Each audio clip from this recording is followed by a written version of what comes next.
नमस्कार, मैं Nutra Tripathi, Voice of King 24 Media में आपका स्वागत है।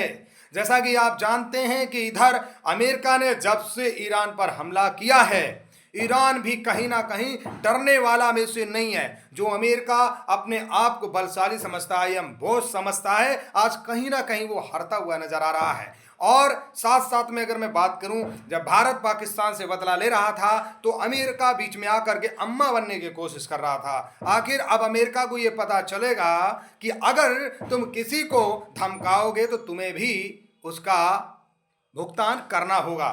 लेकिन मैं यहां पर जानने का प्रयास करूंगा, हमारे साथ हैं सोशल एक्टिविस्ट नितिन प्रताप सेंगर जी। मैं इन्हीं से जानने का प्रयास करूंगा।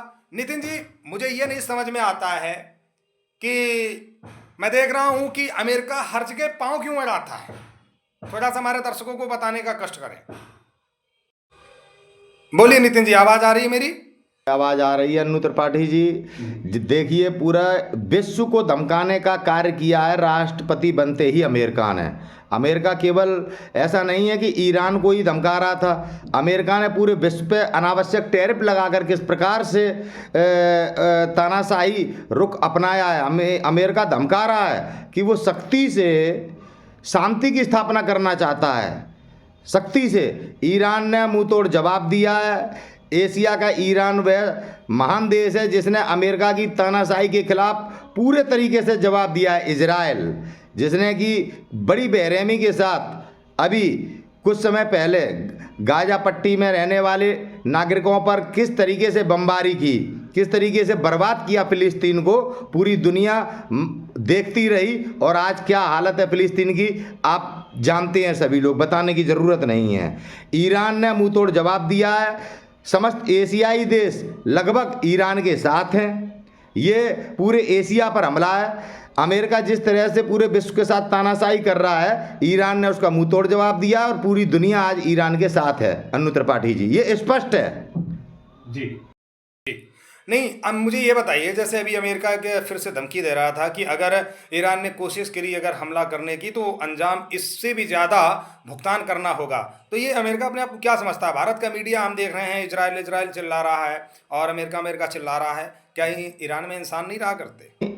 हमारा भारत जो आज चुप है, वह बड़ा ही मतलब एक निंदा का विषय बन रहा है और ये वास्तविकता में निंदनीय है। हम विश्वगुरु बनने की बात करते हैं। आज हमारे एशियाई छोटे छोटे एशिया में जो देश हैं उन पर किस प्रकार से आज हमला किया जा रहा है। जब फिलिस्तीन पर हमला हो रहा था, भारत चुप था। जब यूक्रेन के साथ तानाशाही चल रही थी, भारत तब भी चुप था। और आज ईरान के साथ तानाशाही करने का प्रयास अमेरिका ने किया, आज भी भारत चुप है। ये बड़ा निंदनीय है। भारत के प्रधानमंत्री आदरणीय नरेंद्र मोदी जी, जो चाइना को लाल आंख दिखाने की बात करते थे, आज वह जिस तरह से चुप बैठे हुए हैं ईरान का साथ, किस तरह से आज देखो रसिया भी समर्थन कर रहा है, चाइना भी समर्थन कर रहा है। भारत चुप क्यों है? ये तानाशाही के खिलाफ चुप्पी कहीं ना कहीं भारत को विश्व में शर्मसार कर रही है। इस चीज़ को भारत को समझना पड़ेगा।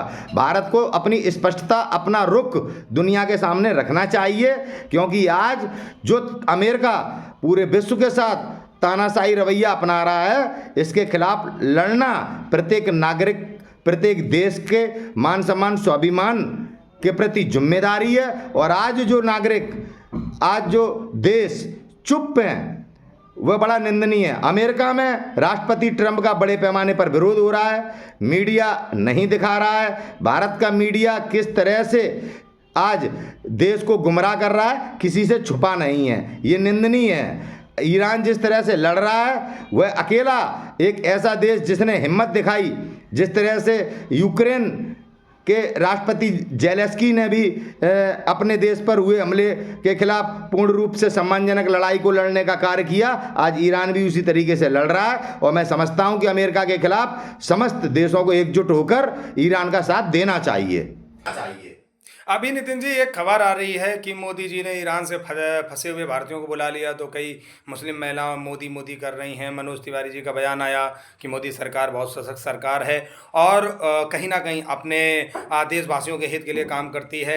ऐसा कुछ मैं सुन रहा हूँ, तारीफ का पुल बंधा जा रहा है चारों तरफ। मीडिया में इजराइल इजराइल, अमेरिका अमेरिका चल रहा है, लेकिन ईरान की कोई भी खबर नहीं शो कर रहा, क्योंकि सच्चाई बोलना, मुझे ऐसा लगता है कि मीडिया ने सोच लिया कि सच्चाई अगर बोलेंगे तो कहीं ऐसा ना हो जाए कि हमारे ऊपर अब्बा जान बैठे हैं, तो कहीं ऐसा ना हो कि मुझे समस्या हो जाए। तो थोड़ा सा मीडिया को लेकर के भी आप बताएं। और अभी जो कहीं ना कहीं भारतीय महिलाएं लौटी हैं ईरान से और भारतीय पुरुष लौटे हैं, उनके बयान आ रहे हैं कि मोदी सरकार ने बहुत अच्छा किया, तो इसके ऊपर भी हमें कुछ बताने का कष्ट करें।